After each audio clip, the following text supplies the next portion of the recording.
গো শিল্পী পটটা গায়, তবে জল হয় জীবন আমার, জল হয় মিশনিতা।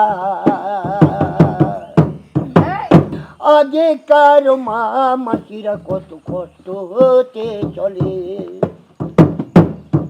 তবে বেশি জল কি নষ্ট করো না এই বাংলাতে তারে,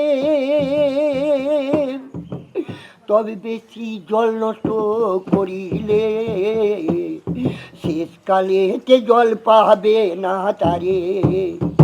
কত কষ্ট করে গ্রামে এসেছে এই কল, বাড়িতে বাড়িতে পুছাই এই টাঙ্কির জল, তবে টাঙ্কি গুণে হয় গো জলের সাধনী দিল তাই, তবু যেন মা মাসিরা বেশি জল নষ্ট করো না তাই। এই জলেরও লাগবে গো হিসাব শুনবে কত জনে, তবু বাংলা চিত্র গান আমি করি শিল্প গানে, পথের চিত্রপালা দিয়ে জাতি বাংলা চিত্র গান।